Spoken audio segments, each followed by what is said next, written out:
Sadyang may mga bagay na mahirap paniwalaan, may mga pangyayaring kahirap ipaliwanag, at may mga kakaibang katangian na hindi lahat ay may taglay. Ito ay tunay na nangyari. Taong 1943, sa lugar ng Palawan. Walang eksaktong address ang lugar na pinangyarihan. Ang mga pangalang nabanggit ay hindi nila tunay na pangalan. Upang maprotektahan ang pribasya ng namayapang tauhan sa kwento, isa sa buhay at upang kapulutan ng aral, at magpapatunay na ang mutya ay buhay at taglay ng iilang may kakaibang katauhan at misyon sa isang lugar kung saan ito inilaan. 45 anyos na si Domeng nang ampunin si Nene. Iniwan ito sa harapan ng kanyang pintuan. At walang nakakaalam kung kaninong sanggol ito dahil wala namang napabalitang buntis sa kanilang baryo.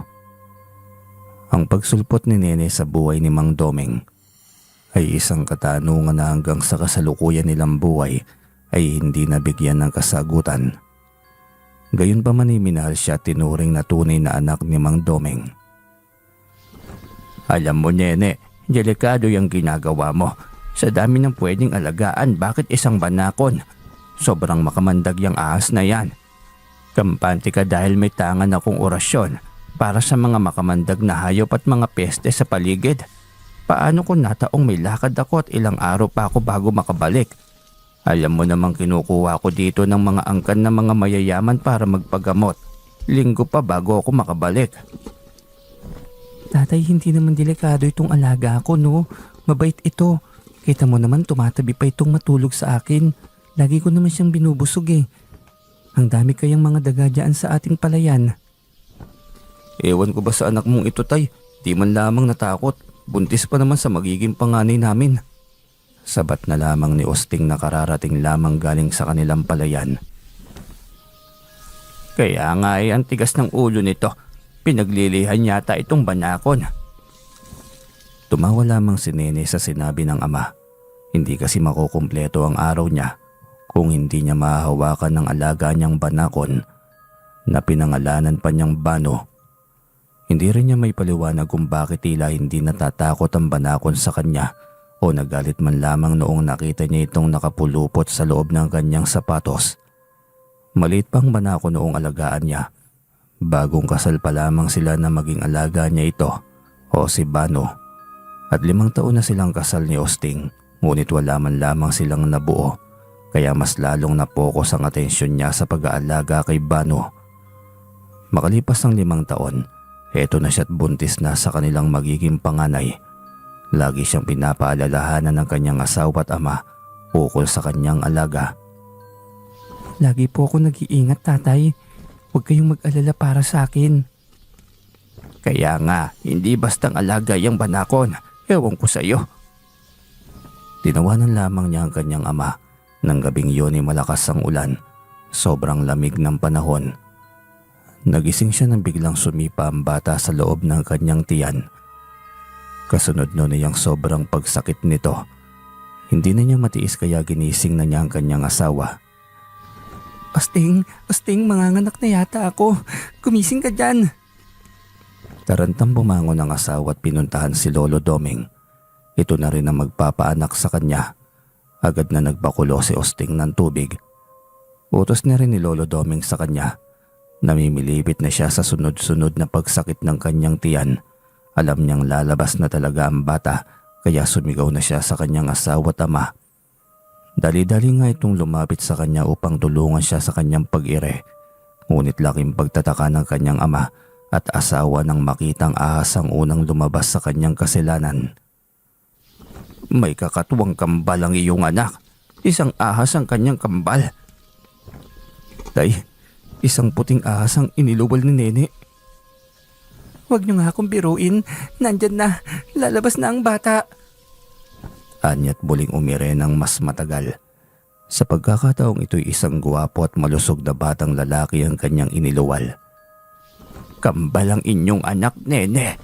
Osting. Tay, normal po ba ang anak namin? May kambal kasi siyang ahas eh.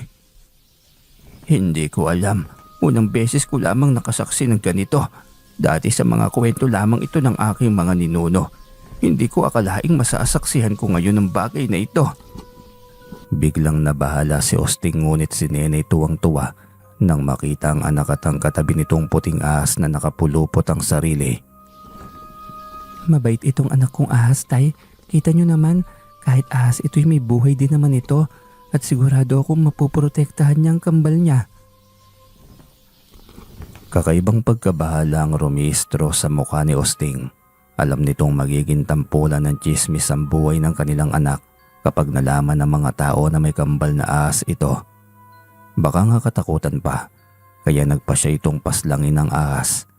Kinuha niya yun at hinawakan ng buntot.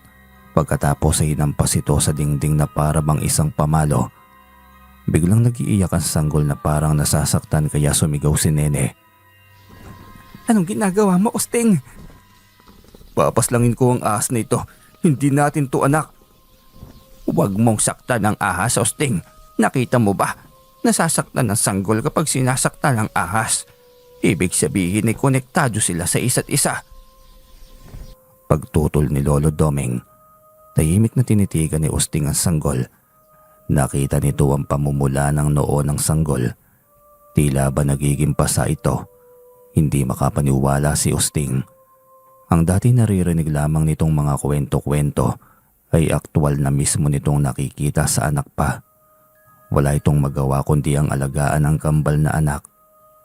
TJ, iyon ang tawag nila sa kanilang anak.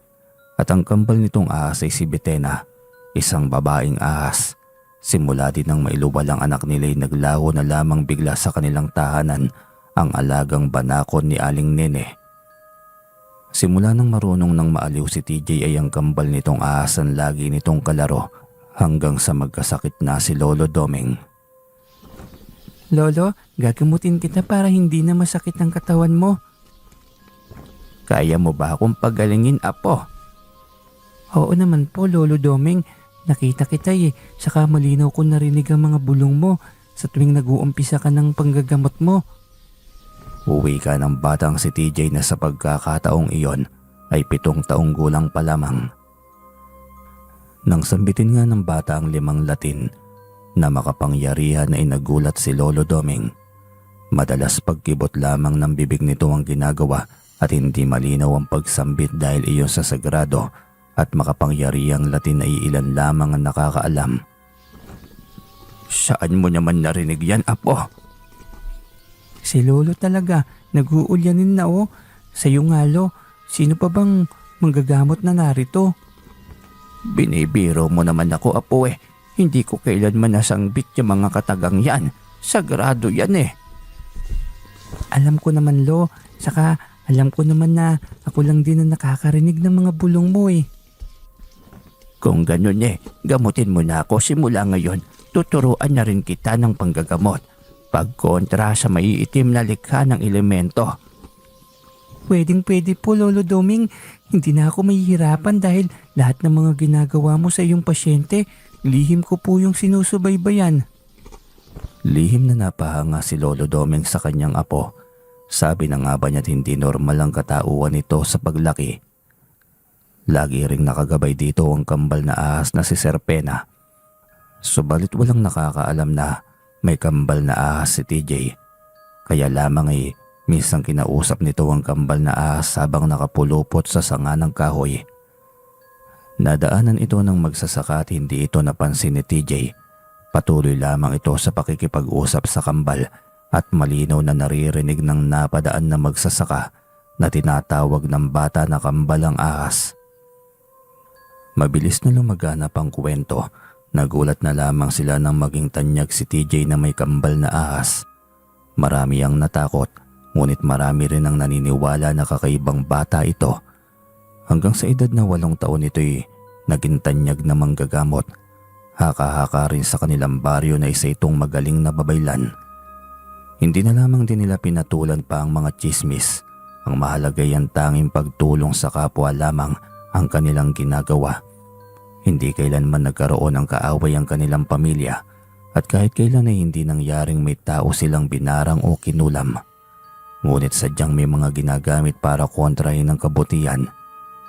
Sumisibo lang inggit sa kapwa, lalo kapag nakikita nilang nakakalamang na ang isang tao sa kanila. Isang araw ay napadaan si Mang Liloy sa kanilang bahay. Patungo ito sa bundok upang mangalap ng mga herbal na ugat ng kahoy para ilagay sa langis na gawa nito.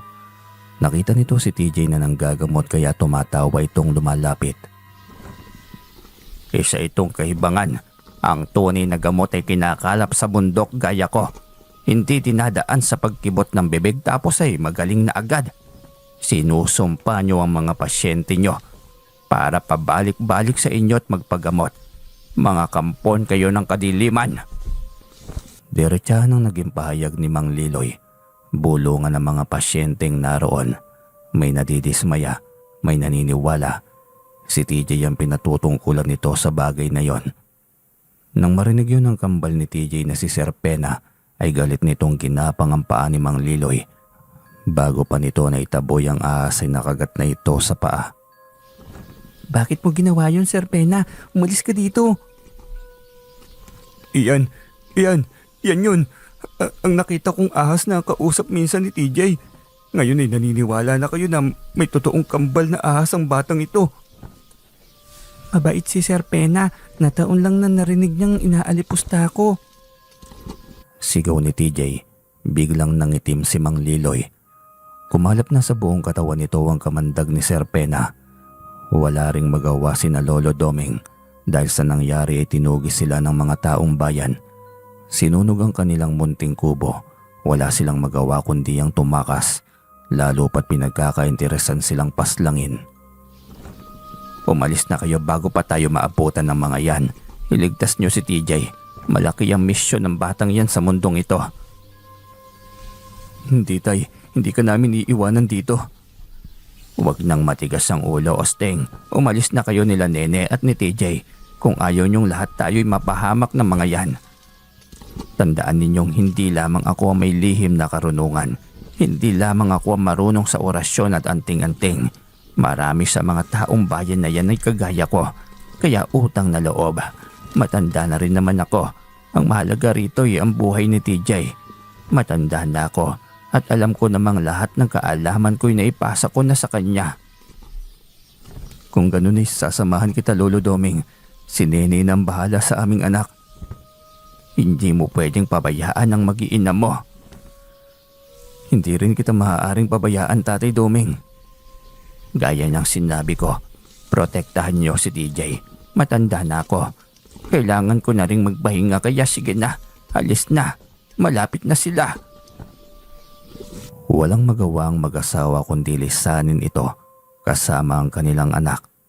Nanatili silang mag-asawa kasama ang anak sa isang yungib. Si Sir Pena ay hindi na nila nakita pa.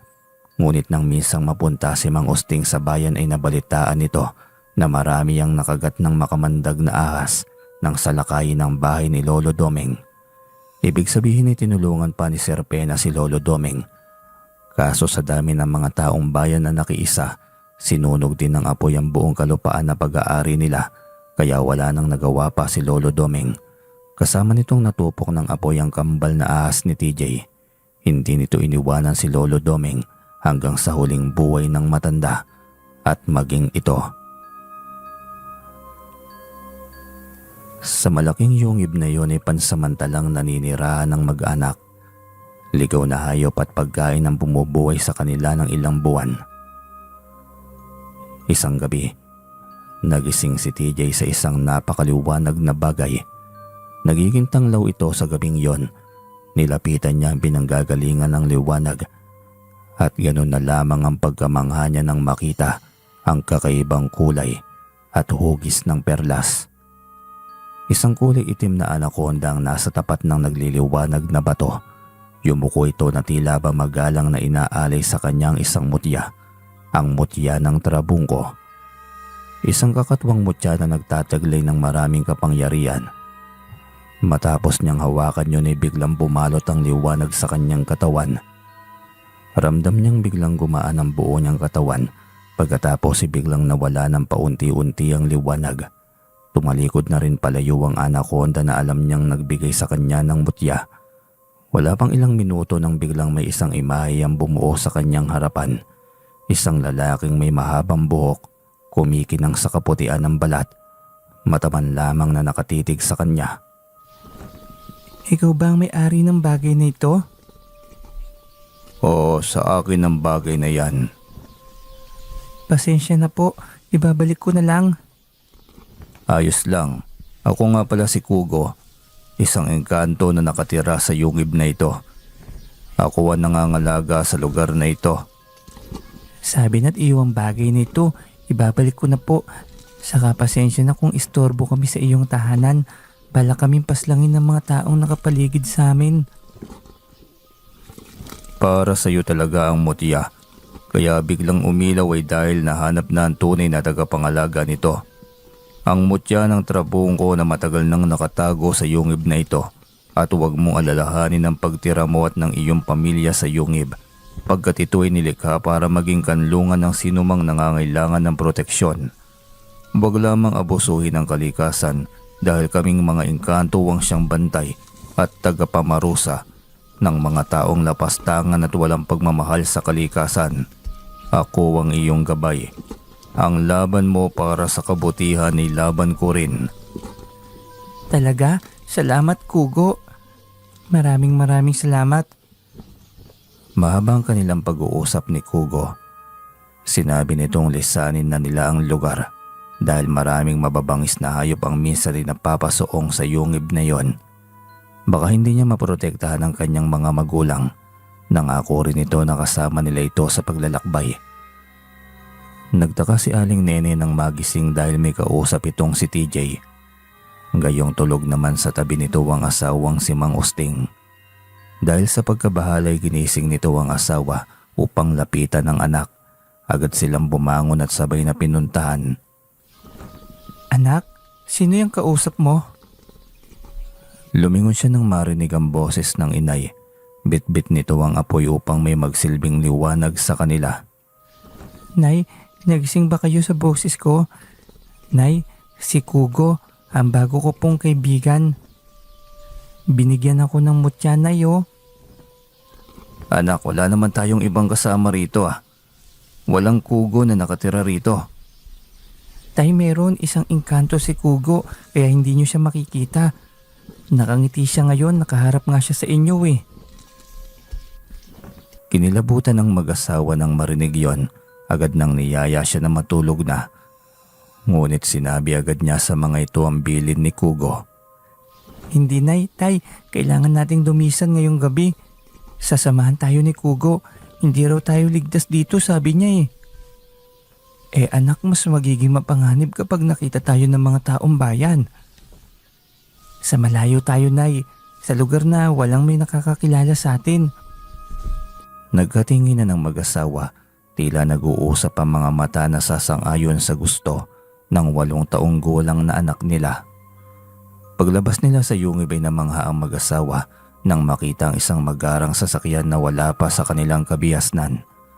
Madalas ay kalesa ang nagsisilbing transportasyon, samantalang ang naghihintay sa kanila sa labas ng yungib ay kumikinang natalatang bagong-bago pa na sasakyan na may 4 na gulong. Mas lalong nakapagtataka kung saan ito daraan dahil masukal ang kagubatan. Dito kami sasakay. Ngayon lang kami nakakita ng ganito. Pagkat ang aming mundo'y lagi nauuna kaysa sa inyong mundo. Nasa makabagong teknolohiya na ang aming mundo, samantalang kayo'y tradisyonal pa lamang. Hindi rin nakapagtataka dahil mas makapangyarihan kaming mga immortal kaysa sa inyo. Ganun ba? Kung ganun, malayong-malayo pa pala yung mundo namin sa mundo nyo, Kugo. Hindi hamak na mas malayo. Binuksan nito ang sasakyan at inutusan silang sumakay na. Habang tumatakbo ang sasakyan ay hindi pa rin makapaniwala ang mag-asawa na sakay sila ng modernong sasakyang panglupa. Hindi nila makakalimutan ang araw na yon. Binabagtas nila ang mahaba at sementadong daan. Gayong ang kalsada patungong lungsod ay lubak-lubak pa. Sa haba ng kanilang biyahe, ay nakatulog muli ang kanyang mga magulang. Lalo na't malalim pa ang gabi ng mga sandaling iyon. Nang magising ang mga magulang niya, nasa isang malaking puno sila ng nara sa gilid ng highway. Anong lugar ito, anak? Oo nga anak, saka nasaan na yung kaibigan mong si Kugo? Pinagbubuhat niya kayo at ipinapasandal sa malaking puno ng nara. Hindi niyo man lamang naramdaman. Tulog mantika kayong pareho, ayun umalis na. Pero gabay ko siya, kaya anumang oras na tawagin ko siya, nariyan siya kaagad para sa akin. Hindi man kapani-paniwala ay nagawa ng mga itong paniwalaan ang kanyang kwento. Batay na rin sa kanilang naranasan kagabi. Kitang-kita ng dalawang mga mata ng kanyang ama at ina ang magarang sasakyan na naghatid sa kanila. May iniabot sa kanya si Kugo na makapal na pera at bilin nito kanina na ibigay sa kanyang mga magulang, kaya agad niya itong iniabot sa kanyang ina. TJ, hindi tama ito. Saan galing ang malaking halaga na ito ng pera? Ibalik mo sa may-ari. Matakot ka sa karma, TJ. Nay, alam ko po ang bagay na yan, pero ang perang ito'y bigay ni Kugo. Pinaabot sa iyo para sa panibagong buhay po daw natin. Patungo raw tayo sa syudad, kaya kailangan ng malaking halaga ng pera. Napatitig si Aling Nene kay Mang Osting. Si Mang Osting ay napatulala habang napapaisip ng malalim. Simula na mag-asawa ang dalawang ito ay puro kawirdo na lamang ang lahat ng nangyayari sa buhay nila. Unang, pagiging malapit ng asawa sa banakon. Pangalawa ay ang pagkakaroon ng anak na may kambal ahas. Ngayon naman ay ang pagkakaroon ng anak na gabay na engkanto. Hindi pa nga nito alam na may tangan siyang mutya ng trabungko na bigay din mismo ni Kugo. Hindi pa niya na ipagtatapat sa mga magulang ang tungkol sa kanyang mutya. Wala rin siyang ideya kung para saan yon, ngunit alam niyang malakas ang bisa nito't kapangyarihan. Isang bus ang dumaan, kaya sumakay sila. Patungo sa malayong bayan, kumuha sila ng mauupahang bahay sa una, at nang makahanap ng binebentang bahay ay binili na nila ito gamit ang pera na bigay ni Kugo. Nagumpisa silang mamuhay nang walang may nakakakilala sa kanila. Nakilala niya si Dino at Sara, mga kaedaran niya at bagong kaibigan. Mga kapitbahay lamang din nila. Tuwang-tuwa ang mga ito nang makilala siya. Si Dino ay anak ng albularyo at si Sara naman ay anak ng isang antingero at may katungkulan sa bayan. Sa edad niyang 8 taon ay wala sa utak niya ang paglalaro. Ang gusto niyang gawin palagi ay tulungan sa pagtatrabaho ang kanyang ama at ang kanyang inay. Anak, maglaro ka na doon kasama nila Dino. Hayaan mo na kami ng inay mo rito. Sa pagluluto ng kakanin na aming ilalako mamaya. Ayoko maglaro, tay. Nay, sayang po kasi yung oras eh. Tutulungan ko na lang po kayo. Anak, hindi mo mararanasan ang pagiging bata kapag ganyan. Ayos lang po, tay. Gusto ko naman magtrabaho kaysa maglaro eh.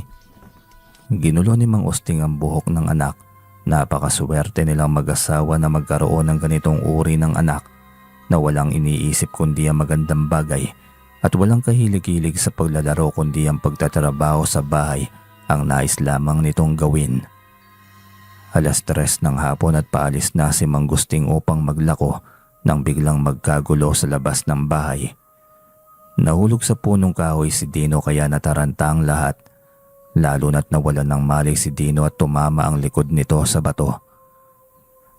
Taranta ang inay nitong sumisigaw, maging si Mang Boboy na ama nito. May ginagamot itong pasyente sa loob ng bahay at natigil ang panggagamot nito nang makita ang anak na walang malay na nakahandusay. Ito ang sinasabi ko eh. Maglalaro na nga lamang, aakyat pa ng punong kahoy. Galit na wika ni Mang Boboy.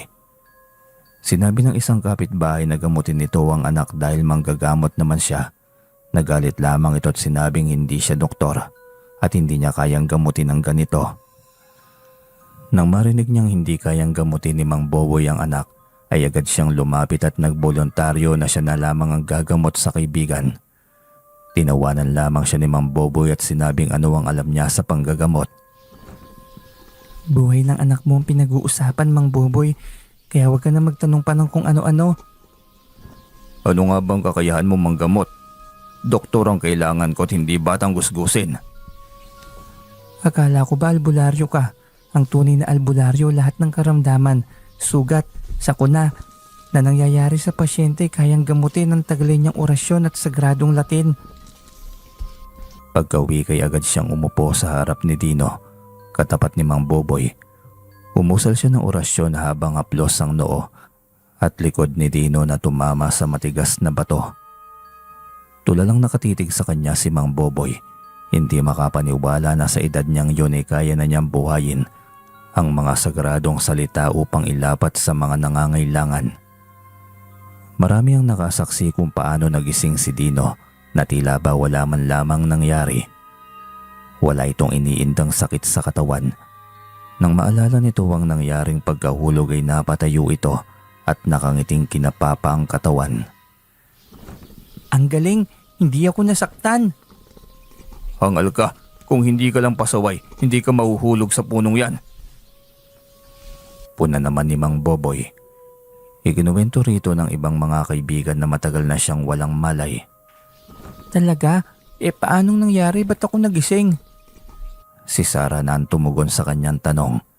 Sinabi nito ang lahat, samantalang bulungan ng mga taong naging saksi sa kanyang paggamot kay Dino. Dahil sa nangyari ay bigla na lamang siyang nakilala bilang isang batang manggagamot. Kinabukasan ay maaga pa lamang at tulog pa si TJ ay may sumugod ng pasyente sa kanilang bahay. Nagmamakaawa itong tulungan ngunit mariing tumanggi si Aling Nene. Sinabi nitong hindi manggagamot ang kanyang anak.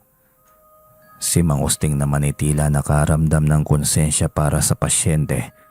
Nakatulad ni TJ ay pareho ring bata. Mahal, baka pwedeng gamutin na lamang ito ni TJ.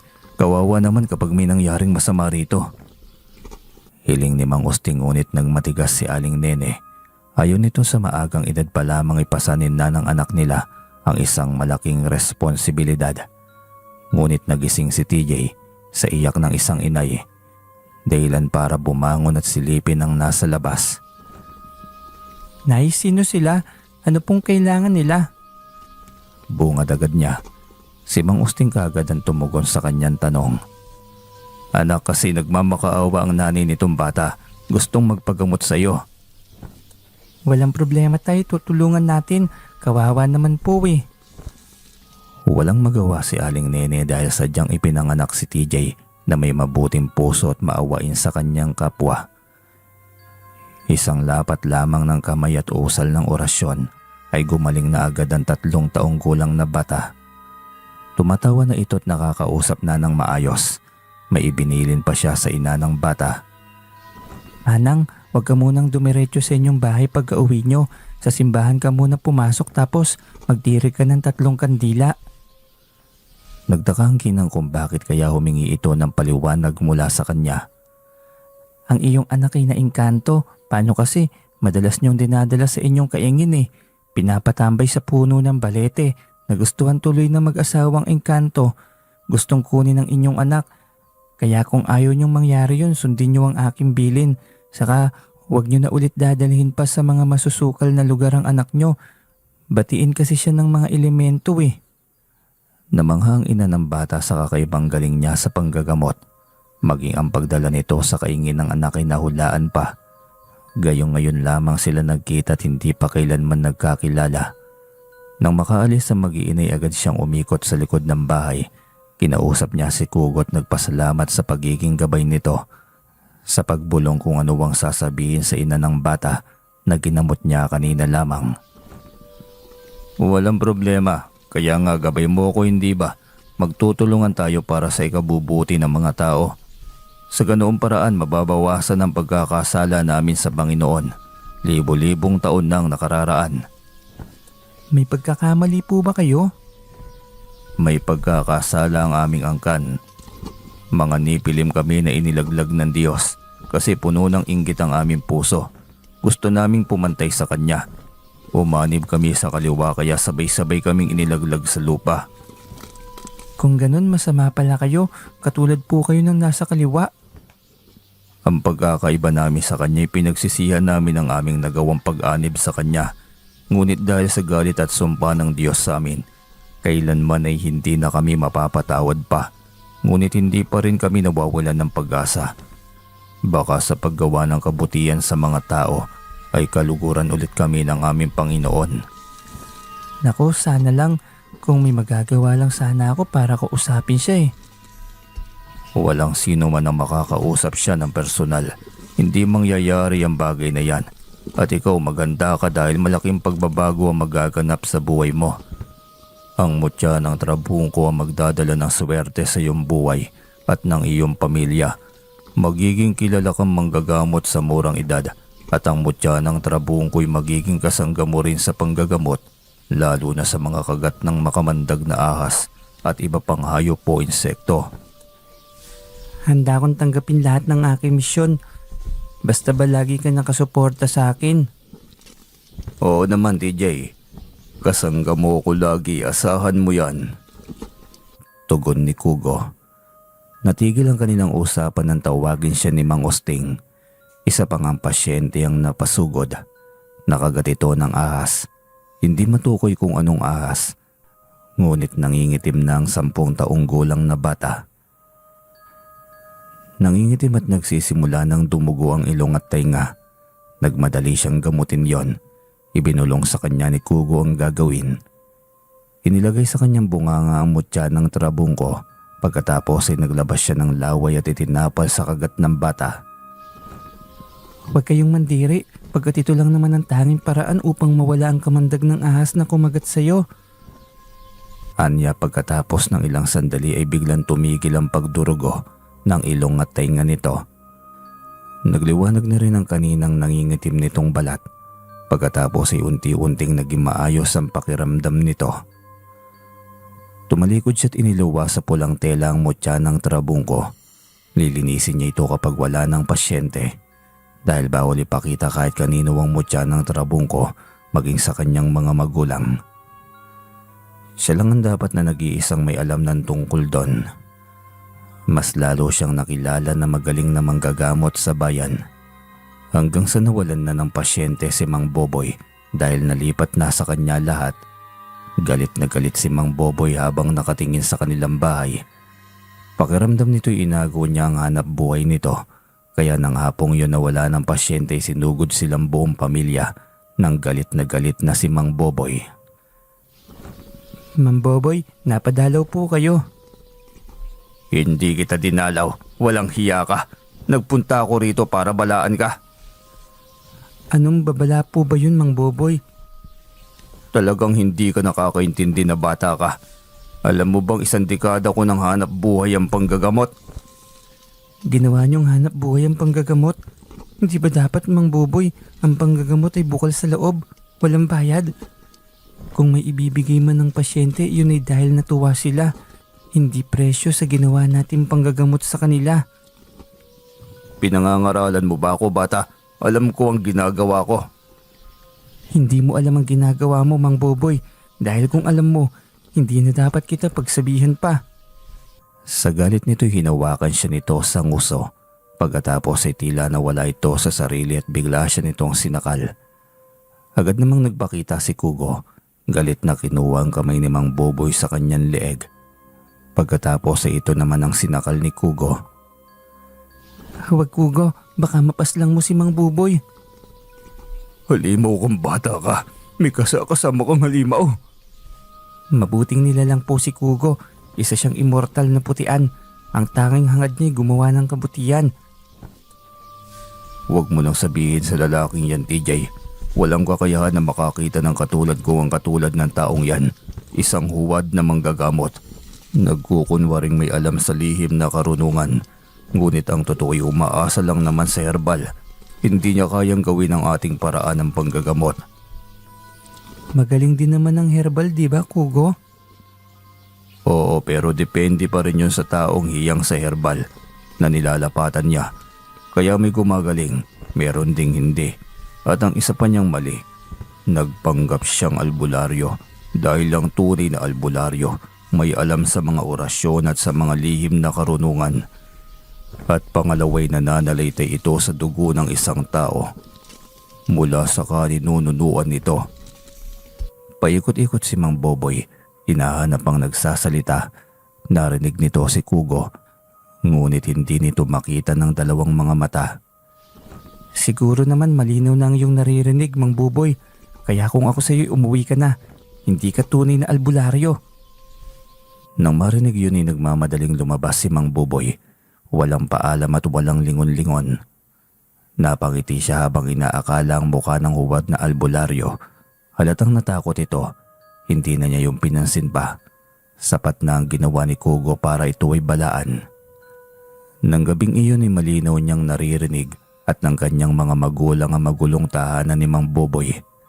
Nagwawala ang asawa nito dahil wala silang ulam kundi mga gulay.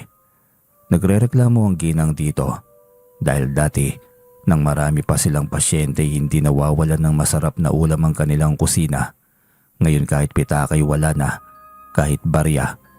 Nagwawala ang asawa nito dahil hindi sanay sa hirap ng buhay na tinatamasa nila ngayon. Anong magagawa ko? Nagkaroon tayo ng halimaw na kapitbahay. Iyon, inubos ng agawin ng aking mga pasyente.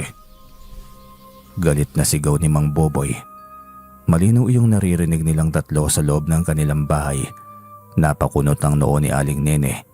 Nais linawin ng narinig. Sandali, parang ikaw TJ ang pinaparinggan ng lalaking yon. Nanay talaga, huwag ka nang pumatol. Kung tayo man yun, hindi naman nakapangalan sa atin eh. Mainam na manahimik na lang tayo. Pag yan sumbatan natin, hindi rin naman aamin na tayo ang pinaparinggan eh. Tama ang anak natin, mahal. Saka anong makukuha natin sakaling papatol tayo? Pati tayo nagiging bastos na rin sa mga mata ng mga taong nakapaligid. Walang utang na loob. Kung hindi dahil sa iyo anak, patay na sana ang anak ng mayabang na Buboy na yan. Wag na wag mo gagawin yun, Nay. Hindi natin dapat isinusumbat sa tao ang ginawa nating kabutihan sa kanila. Hayaan na lamang natin silang batuhin tayo ng batuhin. Magsisisi rin naman yung mga yan. Tayo lang ang nakakaalam. Hindi na dapat natin patulan pang ganyang mga pag-uugali. Napahanga ang mag-asawa sa kakaibang katalinuhan ng anak. 8 taong gulang lamang ito ngunit alam na nito kung paano mag-isip at kumilos ng tama. Nakakataba naman ng puso na magkaroon ng anak na kagaya mo, TJ. Kakaiba ka sa lahat. Sa lahat ng mga bata. Ang iba nga puro laro lamang ang alam pero ikaw daig mo pa si Haring Solomon sa pagkakaroon ng malawak na kaisipan. Tumawa lamang siya sa sinabi ng ama. Hindi rin niya alam kung bakit sa mura niyang edad ay nawala na siya ng gana sa mga laro at tanging gusto lamang niya manggamot o tumulong sa kapwa. Hinayaan nilang mag-away ang mag-asawa. Pipit-bingi sila sa mga pagwawala ng mga yon hanggang sa nakatulugan na lamang nila ang ingay nito. Kinabukasan ay bagong araw na naman para sa misyon nila ni Kugo. Ang daming nakapila sa labas ng bahay maaga pa lamang. Malugod ang mga itong tinanggap ni Aling Nene. Hinarap ng maayos, binigyan ng tamang pwesto. At ang gustong uminom ng mainit na tubig o magtimpla ng kape at tableya ay libre lamang yon na nasa mesa lamang na nakahanda. Maging ang termos at baso, kaya mas lalong hinahangaan ng nais magpagamot kasi wala nang ang bayad, kusang loob lamang. May palibre pang merienda, halos kalahati ng mga nagpapagamot ay hindi nagbabayad. Kaso'y may pagkakataon na mayaman ang nagpapagamot at malaking halaga ng pera ang ibinibigay ng mga ito kahit paanong tanggi niya. Isang beses ay nilapitan siya ng kanyang kaedaran na batang lalaki. Nagtanong kung paano niya nagagawa ang ganoong panggagamot sa mura niyang isipan. Kusa lang naman itong binigay sa akin. Hindi ko alam kung bakit ako binigyan. Pero gustong gusto ko rin kasi nakakatulong ako sa mga may sakit. Alam ko na. Gusto mong maging doktor paglaki? Hindi rin. Ayoko maging doktor. Ayos lang sa ganitong paraan ako ng gagamot. Ang mahalagay gumagaling at hindi ako nanloloko ng kapwa. Ang galing mo naman. Ngayon lang ako nakakita ng batang manggagamot. Ako kasi hindi ako marunong ng ganyan eh. Ayos lang yan. Lahat tayo magkaiba ng ating talento at kaalaman. Huwag kang mag-alala. Madidiskubre mo rin ang misyon mo sa mundo. Hindi man maaga, sa tamang panahon at pagkakataon. Grabe, para ka talagang makata. Ang galing-galing mo. Ngumiti lamang siya sa naging papuri sa kanya ng bata. Tanghali na yon at kailangan na niyang kumain ng tanghalian. Pinagain siya ng kanyang ina ng pagkain. May niluto ang kanyang inang adobong manok at balak nitong inggitin ng kapitbahay. Hindi iyon nakaligtas sa isipan ni TJ, kaya inutos nito sa ina na maglagay sa malaking mangkok. Tinanong siya ng inay kung bakit. Hindi siya tumugon. Basta nay, damihan mo lang. Utos pa niyang muli. Wala itong nagawa kundi ang sumunod. Nang may lapag na nito ang mangkok ay iniwan na nito ang pagkain nito at dinala ang mangkok na may lamang ulam sa bahay ni Namang Buboy. Anak, sa mo dadalihin yan? Tanong ng kanyang inay. Hindi na muna niya ito tinugunan. Saka na lamang niya sasabihin kapag naiabot na niya yon sa kapitbahay. Ang asawa ni Mang Buboy ang tumanggap. Nakasimangot pa ito at kahit isang salitang salamat ay hindi niya narinig. Hindi na rin niya iniisip pa yon. Siya na mismo ang nagpasalamat sa pagtanggap nito. Pagka-uwi niya pinuno agad ng kanyang ina ang kanyang tainga.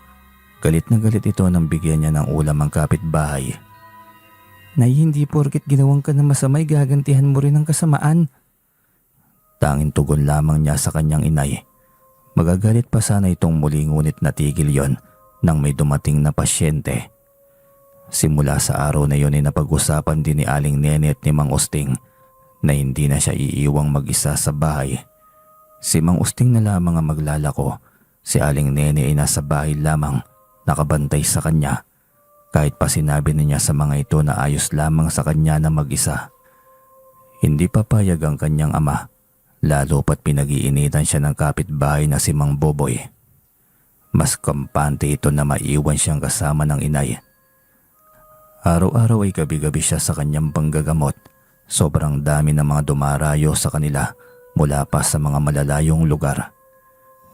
Hindi niya alam kung paano siya nakilala ng mga ito, ngunit bukas palad siyang tumutulong at nanggagamot sa mga taong nangangailangan ng wastong lunas sa mga karamdamang nararamdaman ng mga ito. Isang mayamang angkan ang nagpagamot sa karamdaman. Napag-alaman nitong mayroon siyang kanser at malala na. Matagal na rin itong pabalik-balik sa doktor, ngunit walang asenso at tila hindi gumagaling ang karamdaman nito, kundi ay lalo pang lumalala. Si Ginoong Palmas, ang isang mayamang negosyante at may-ari ng teatro sa bayang yon.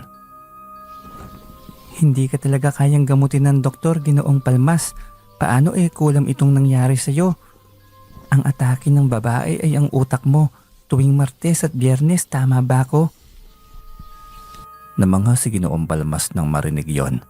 Alam na alam agad niya ang nararamdaman nito. Wala pa man siyang sinasabi at alam niya kung anong araw ang atake ng sakit niya. Nakakahanga, ang galing mong bata. Ikaw pa lang ang nakilala kong albularyo na edad 8 anyos. Isang bihaya ka sa mga magulang mo. Kahit sino'y ipagmamalaki ka. Hindi naman po. Salamat po, Ginoong Palmas. Isang gamutan lang pala to. Tapos babalik agad sa babaeng may gawa nito ang karamdaman.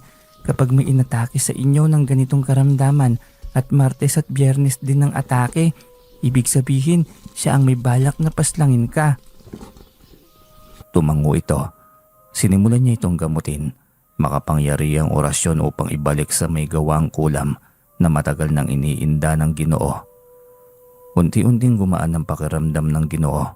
Pinagbawisan ito ng marami habang inuusal niya ng paulit-ulit ang makapangyariang orasyon ukol sa panggagamot nito. Hanggang sa nakaramdam na ito ng lubos na kaginawaan.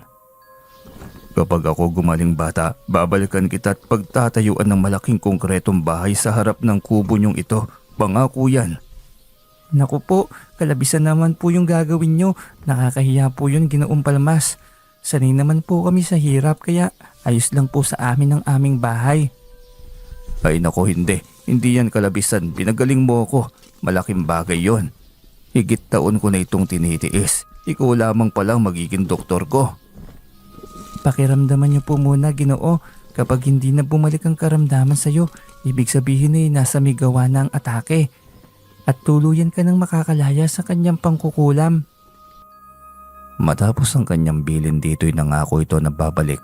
At kapag tuluyan na itong naging magaling ay tutuparin na nito ang pangako nitong bahay. Nang umalis ang mayamang negosyante ay bulungan ng ibang naroon na nagpapagamot. Isang matandang nagpagamot din kasunod ni Ginoong Palmas, si Lolo Primo, na sobrang humanga sa kanyang galing. Alam mo, TJ, ngayon lamang ako nakakita ng batang ganito kagaling sa larangan ng panggagamot. Ang Panginoon po nagbibigay sa akin ng ganitong misyon, Lolo. Kaya lahat ng magpapagamot, hindi ko po tinatanggihan.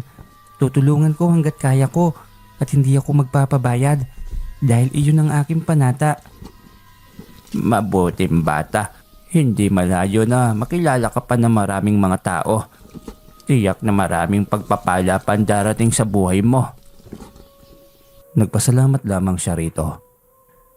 Sinimulan niya na itong gamutin at nagpasalamat din ito pagkatapos. Gusto man niyang makipag-usap pa ng matagal sa kanyang mga pasyente ay hindi rin po pwede. Maraming pasyente ang naghihintay ng kanyang mayuwagang paggamot. Nang gabing iyon ay pagod na ibinagsak niya ang kanyang katawan. Nagpahinga siya dahil sa sobrang pagod ng buong maghapong trabaho. Nang biglang magsalita si Kugo sa kanyang gilid. Nakatihaya rin ito kagaya niya. Dumating na ang pagpapala, ang malaking swerte ninyong pamilya. Dahil sa iyo, TJ, isa kang tunay na biyaya sa iyong mga magulang. Kugo, ang tagal mong hindi nakipag-usap sa akin. Saan ka ba nagpupunta? Nasa paligid lang naman ako. Ayoko lang maging istorbo sa pahinga mo. Bata ka pa, isang mortal. Ngunit ginagampanan mo na ang misyon na dapat ay pang matanda na. Kaya ayokong maistorbo ka hanggat maaari sa iyong pagpapahinga. Ganun ba? Anong kailangan mo ngayon? Buti na isipan mong magparamdam ngayon. Ubala lang, natutuwa lamang ako sa matandang pasyente mo kanina. Tignan mo, sa susunod na Lunes ay may magdaratingan ng mga materyales at mason para gawin ang pangakong konkretong bahay ng mayamang si Ginoong Palmas. Totoo po, malaking bahay, isang mansyon. Oo naman, minsan ay nakikita ko rin ang hinaharap. Hindi nga lamang lahat pero itaga mo sa bato. Mangyayari at mangyayari ang sinasabi ko. Kapag nangyari yun, tiyak na matutuwa ang nanay at tatay. Matagal na silang natutuwa sa iyo. Matagal na nilang alam na ikaw ang swerte sa buhay nila. Ngumiti siya sa sinabi ng kanyang gabay. Sobrang tuwa niya at binigyan siya ng ganoong pag-iisip at kakayahan sa ganoong kamurang edad. Siguro ngay mas inihahanda pa siya upang sa pagdating ng kanyang wastong edad ay mas may pamalas pa niya ang angking kapangyarihan na ramdam niyang habang tumatagal ay mas lalo pa siyang nagiging bihasa. Kaya sa pagdating ng kanyang tamang edad ay tiyak siyang higit pa roon ang kanyang magiging misyon. Nang sumunod na linggo ay nagulat na lamang si Aling Nene nang dumating ang trak-trak ng mga materyales. Maging si Mang Osting ng araw na yon ay nagpa siyang wag munang maglako ay sobrang nagulat. Nataong umalis sandali si TJ para magbawas. At tiyak din silang hindi si TJ ang may-ari ng napakaraming materyales dahil pang mansyon na ang materyales na yon. Bakit ba dito binabagsak ang mga materyales na yan sa pagpapagawa ng bahay? Kanino kaya yan? Hindi ko rin alam, Osting. Sa dami ng mga materyales na yan, hindi simple at maliit lamang na bahay ang ipapagawa ng may-ari niyan. Tama ka, mahal. Pero itong lupain ay nabili na natin. Abi baka binenta ulit ito ni Mang Naldo. Kawawa naman tayo nito. Nabahala si Aling Nene nang marinig yon. Hindi nila napansin na nakalapit na sa kanila si Mang Boboy. Ayan, edi mawawala na rin kayo sa wakas sa lugar na ito. Mayabang kasi. Huwag na kayong babalik pa sa lugar na ito. Hindi kayo rito babagay. Hanggat maaari ayaw namin pumatol sa pagiging mainggitin mo, Boboy. Ano bang ginawa ng pamilya ko sa iyo? Bakit hindi mo muna tanungin sa sarili mo kung anong pagkakamali mo? Bakit nilayuan ka ng mga pasyente mo? Hindi kami ang rason. Lalong hindi ang anak ko na walang ginawa kundi ang tumulong sa kapwa. Kahit ano pang sabihin mo, hindi may aalis ang katotohanan na kayo ang dahilan kung bakit nagka-leche-leche ang buhay ng aking pamilya. Hindi nangyari yan kung naging totoo kayo sa tao. Saka aminin nyo, mababang uri lang kayo ng manggagamot. Sa herbal lamang kayo umaasa at wala kayong kapangyarihan na taglay katulad ni TJ. Ang yabang, pinagyayabang mo ngayon ang iyong anak. Sige lang, sisingilin ko kayo balang araw. Tandaan nyo yan. Magsasalita pa sana si Mang Osting nang tawagin sila ng isang panauhin. Nagtataka man ay nilapitan ito ni Aling Nene. Tinanong kung ito ba ang may-ari ng mga materyales sa pagpapagawa ng bahay. Kung naaalala nyo, Aling Nene, ako si Ginoong Almas, ang pasyente ng inyong anak. Nasaan na ba si TJ? Tanong pa nito. Nagkatinginan ang mag-asawa. Hindi inaasahan ang bagay na yon. Ilang sandali pa'y dumating na si TJ at sobrang tuwa ito nang makita siya. Patakbo nitong nilapitan si Ginoong Palmas. Kumusta po kayo, Ginoong Palmas? Maayos na po ba ang pakiramdam nyo? Oo TJ, salamat at napagaling mo ako. Narito ako para tuparin ang pangako ko. Ipapagawa na natin ngayon ang mansyon mo. Talaga po? Totoo po yun? Siyempre, ipinangako ko ang bagay na yun eh. Kaya dapat lamang natuparin ko. Para naman may isang salita ko, hindi ba? Nang marinig iyon ni Aling Nene at ni Mang Osting, ay hindi mailarawan ang sayang nadarama ng mga ito. Hindi makapaniwala na magkakaroon sila ng magarang mansyon habang si Mang Boboy na nasa likod nila'y nakikinig lamang at hindi may pinta ang pagmumuka. Bakas ang inggit sa mukha nito nang malamang itatayo sila ng mansyon ng kanilang pasyente. Umalis ito nang walang paalam at hindi rin nila namalayan ang paglisan nito. Nalaman na lamang nila nang may biglang magdabog sa bahay nito. Habang pinagawa ang kanilang malaking bahay ay tuloy-tuloy pa rin ang kanyang panggagamot. Hindi lingid sa kaalaman ng kanyang mga pasyente na ang bahay na ipinapagawa ay bigay sa kanya ng isa sa mayaman niyang pasyente. Kaya mas lalong naging tanyag ang kanyang pangalan.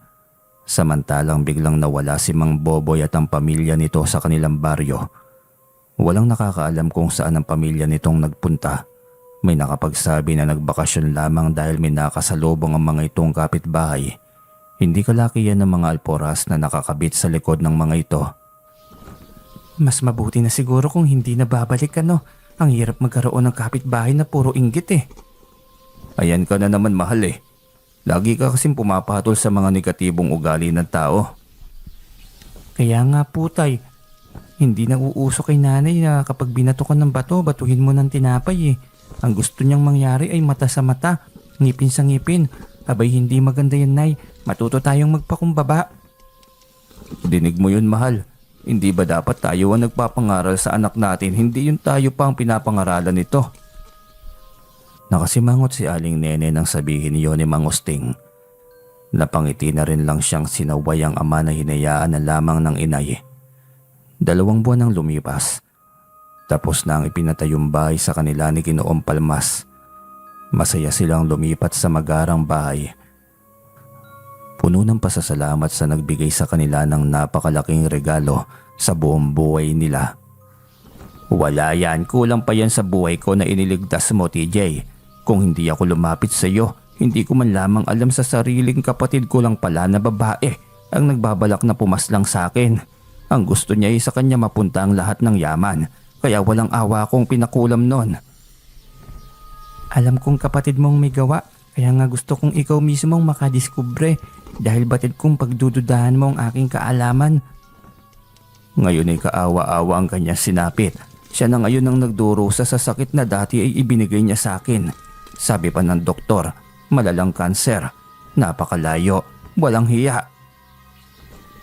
Pero kung hindi mo naman matiis ang kapatid mo, pwede ko namang bawiin ang sakit sa kanya. Napaisip sandali si Ginoong Palmas sa kanyang sinabi. Pagkatapos ay nakiusap na ito na bawiin na lamang dahil hindi nito matitiis na sakta ng kapatid.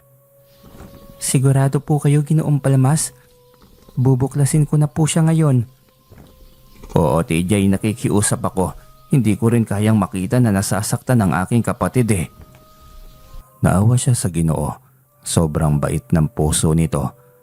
Ngunit ang kapatid nito'y hindi tiyak kung nakapagsisi na ba sa ginawa. Mukha namang hindi. Matapos niyang tanggalin ang kulam sa kapatid ng Ginoo, nagpasalamat na ito at nagpaalam na umuwi na. Unang gabi nila sa malaking bahay ay tuwang-tuwa ang kanyang mga magulang habang nilalasap nila ang paghiga sa magarang kama. Hindi namin mararanasan ang karangyang ito kung hindi dahil sa iyo, anak. Napakaswerte talaga namin na nagkaanak kaming katulad mo. Wala po yun, tay. Sagot niya rito. Lumuwag ang kanyang dibdib. Sa batang edad niya ay nabigyan niya ng magandang buhay ang kanyang mga magulang.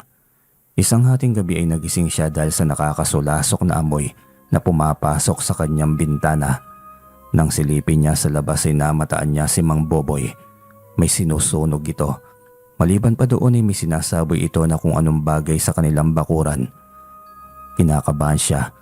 Ramdam niyang may kakaiba sa ginagawa nito.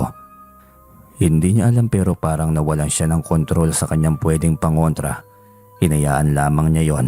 Hindi niya nagawang kontrahin kahit pa alam niyang laban marahil yon sa kanya. Kinabukasan pagdating ng unang pasyente pumwesto na agad siya. Inusal niyang 5 salitang Latin. Pagkatapos ay naghintay ng bulong ng kanyang gabay. Ngunit walang bumubulong sa kanya. Nagtaka ang pasyente kung bakit nakaupo lamang silang dalawa.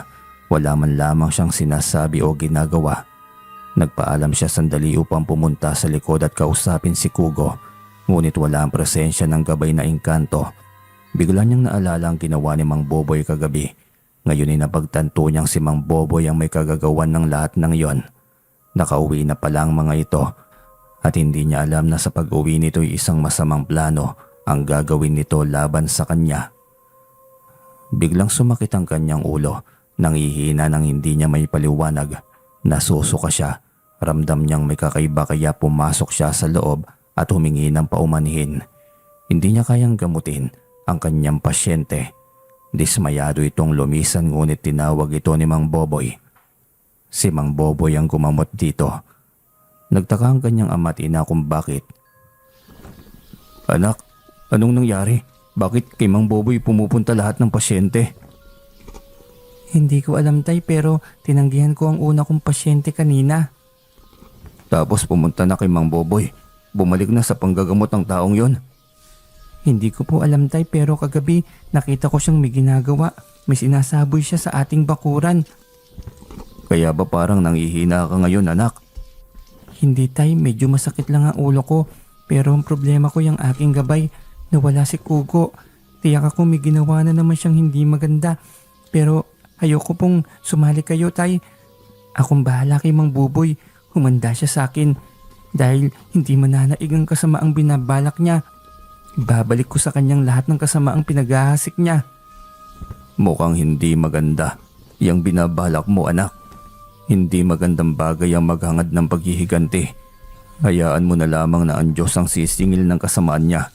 Kung ano ang ating itinanim, siya rin ang ating aanihin. Kaya magtiwala ka, anak. Kung ang pagbabalik ni Mang Buboy ay para sa kasamaan, nakatitiyak akong babalik pa rin sa kanya at sa pamilya niya ang kasamaang inihahasik niya. Pinilit na lamang niyang manggamot. Ayon sa kanyang orasyon at kaalaman, mas maigi na nariyan si Kugo na nagbibigay alam sa kanya kung ano ang nangyari sa pasyente. Mas maibibigay niya ang wastong lunas. Kung simpleng karamdaman lamang gaya ng mga lagnat ay kaya yon ng kanyang orasyon. Pero kung kagagawan ng mga itim na elemento o kagagawan ng mga masasamang tao, hindi yun lubosang gagaling. Saglit lamang ay babalik din pagkalipas ng mga araw. Palagi siyang nasa likod para abangan ng kanyang gabay. Iilan na lamang din ang nagpapagamot dahil hinaharang ni Mang Boboy at minsan pa yung asawa nito. Ayos lamang din naman para sa kanya ngunit ang pagkawala ng kanyang gabay ay kaduda-duda. Kaya hindi niya pwedeng isawalang bahala. Makalipas ang 1 linggo, masaya siya nang bumungad sa kanyang harapan ang matagal na niyang hinahanap na gabay. Biglang nawala lahat ng kanyang pag-aalala rito. Anong nangyari sa iyo? Bakit bigla ka na lamang nawala? Tinaboy ako ni Buboy. Nagbalik siya taglay ang kapangyarihang itim. At gabay na itim na elemento. Ang panggagamot niya ay isang bitag dahil buwan-buwan ay babalik ang kanilang pasyente para magpagamot. Ang itim na elemento na kanyang gabay ang nagbibigay ng sakit at nagpapagaling na rin. Pinaglalaroan nila ang buhay ng mga tao. Napakaitim talaga ng kaluluwa ng taong yan. Mabutit nakabalik ka. Oo, dahil nawalan na ng bisa ang insensong itim na may kapangyarihang magtaboy ng mga kagaya ko. Sabi ko na nga ba, anong gagawin ko para makontra yun? Hayaan mo na, hindi niya gagawin yon dahil ang gabay na mayroon siya ay hindi hamak na takot na 10 beses sa insensong itim kaysa sa aming mga engkantong puti. Mas hindi nila kakayanin ang nakakalusaw na amoy ng insenso. Kung ganon, paano natin mapipigil ang kasamaang ginagawa ni Mang Buboy? Araw ng Martes, hating gabi, kailangan mong magising upang kontrahin ang ritual na gagawin nila ng engkantong itim na yon. Ibabalik natin sa kanilang katawan ang kasamaang isinasaboy nila sa sangkatauhan. Kasama mo ko, TJ. Tayo ang magtatama sa mga maling gawain ng mga elementong itiman. Nakahanda ako, Kugo. Anumang oras. Agad niyang pinaghandaan ang araw na yon. Kailangan niyang mag-ipon ng iba yung lakas. Hindi niya hayaan na manaig ang gawain ng mga masasama. Bago ang araw na yun ay puspusan ng kanyang paghahanda, siniguro niyang lahat ng atake ng dilim ay may panama siya. Nang dumating ang araw na yon, ay maaga pa lamang ay nilagyan na niya ng proteksyon ng kanyang mga magulang. 10:00 pa lamang ng gabi ay nasa tabi na niya si Kugo. Nariyan na ba lahat ng iyong mga kakailanganin? Oo, nakahanda ng lahat. Mabuti. Ako ang bahala sa engkantong itim, ang kakalaban sa elementong yon. Ikaw na ang bahala kay Mang Buboy. Kayang-kaya mo na ang mamang yon, kahit isa ka lamang na bata. Hindi hamak na mas malawak ang kaalaman mo sa paggamit ng orasyon. Si Mang Buboy, ilang buwan pa lamang. At ang pag-aaral niya ay hindi para sa kabutihan kundi para sa kasamaan. Alam ko, Kugo. Kaya malakas ang loob ko dahil alam kong magagapi ko ang taong yon na walang ibang hangad kundi ang manlamang ng kapwa. Itong inggit niya sa mga narating sa buhay ng aking pamilya ang siyang magpapahamak sa kanya at sa sarili niyang pamilya. Maganda ka na, TJ. Nakahanda na rin ang kanilang kakailanganing gamit. Isasagawa na nila ang unang ritual. Kanina pa ako nakahanda. Hindi ako natatakot humarap sa kanila, Kugo. Mabuti naman kung ganon. Saktong pagsapit ng 12:00 ng gabi, narinig niya si Mang Buboy na umuusal ng Latin. Nagtaka siya dahil malayo naman ang kanyang kwarto sa bahay nito, pero malinaw pa rin niya itong naririnig gaya ng lolo niya dati. Hindi ba't nagsisimula na sila? Oo, at nagsisimula na sila kaya kailangan na nating kontrahin yon. Umikot ito na parang hangin sa 4 na sulok ng kanyang kwarto habang siya'y sinindihan ng 13 kandila na kulay puti. Nakapaikot sa kanya ang asin ng mga engkanto. Inusal niya ang pangontra ng kasamaan. Ang paggawa ng ritual ni Mang Buboy at ng gabay nitong itim na engkanto para gawa ng iba't ibang uri ng sakit ang kanilang pasyente. Lahat ng mga yun ay kinontra niya. Si Kugo ay nasa likod niya at nakahanda sa anumang atake ng kalaban. Alam na nila ang ating ginagawa. Hindi ko alam kung bakit dinig ko ang ritual na ginagawa ni Mang Buboy gayong malayo sila sa atin. Tayo kaya naririnig din nila? Oo, dahil nakakonekta ang inyong isipan sa isa't isa. Anong ibig mong sabihin? Medium. Gumagamit kayo ng medium. Ang kakatuwang katangian ng mga engkanto na makipagkomunikasyon lamang gamit ang isipan. Ngayon ay natutunan na rin ninyong gawin ng mga tao at iilan lamang sa inyo ang may kakayahang gamitin ang nakakabaliw na bagay na ito. Kaya't mag-focus ka, lalong wag kang magpatalo sa kanya. Kayang-kaya mo siya.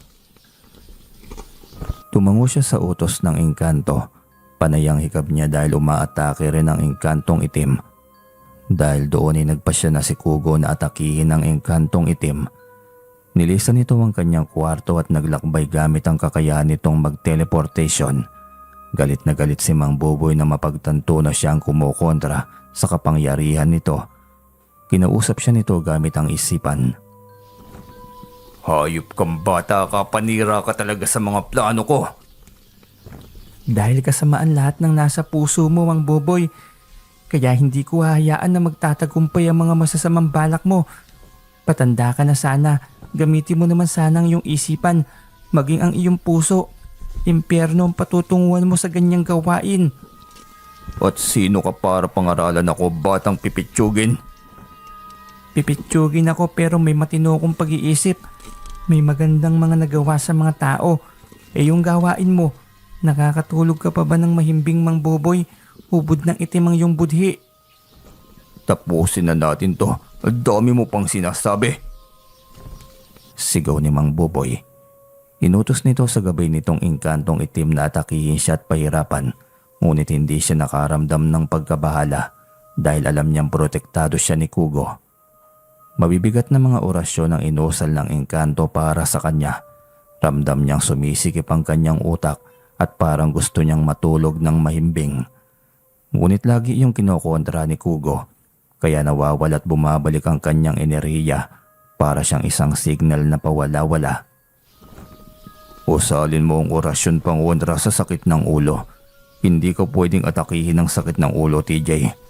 Kung hindi ay mas mabilis ka nilang matatalo.